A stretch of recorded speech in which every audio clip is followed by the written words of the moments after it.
Welcome to my channel. ఈరోజు అమ్మ వంటల రుచిలో రుచికరమైన దద్దోజనం ఈజీగా ఎలా తయారు చేసుకోవాలో చూద్దాం.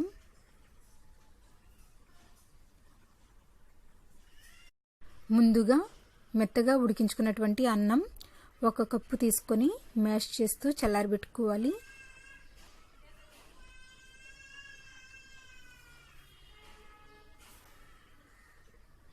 ఇలా మ్యాష్ చేసుకున్న తర్వాత 1 కప్పు పెరుగుని తీసుకొని కొద్దిగా వేసుకుంటూ కలుపుకోవాలి. కమ్మని పెరుగుని తీసుకోవాలి. ఇలా కొద్దిగా పెరుగు 1 కప్పు వేసుకొని బాగా కలుపుకున్న తర్వాత రుచికి సరిపడినంత ఉప్పు వేసుకొని కలుపుకొని పక్కన పెట్టుకోవాలి. స్టవ్ మీద చిన్న కడాయిని పెట్టుకొని 1 టేబుల్ స్పూన్ నూనె వేసుకోవాలి.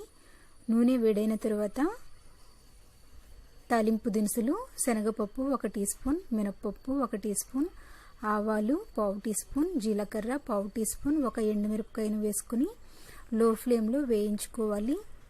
ఇవి కొంచెం వేగిన తర్వాత 1 టీ స్పూన్ అల్లం తురుము, 1 రెమ్మ కరివేపాకు, 1 పచ్చిమిరపకాయను చిన్న ముక్కలుగా కట్ చేసుకుని వేసుకోవాలి. వేసి ఇవి అన్నీ వేయించుకుందాం.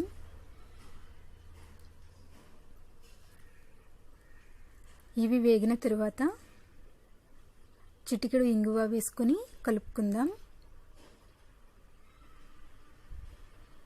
ఇలా అంతా బాగా కలుపుకున్న తర్వాత స్టవ్ ఆఫ్ చేసుకొని చల్లారనివ్వాలి.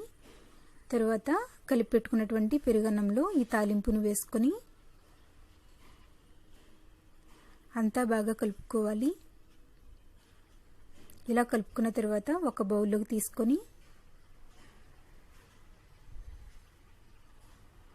పైన కొద్దిగా తాలింపును వేసుకొని కొద్దిగా క్యారెట్ తురుము, కొద్దిగా కొత్తిమీరతో గార్నిష్ చేసుకోవాలి. దద్దోజనం రెడీ అయ్యింది.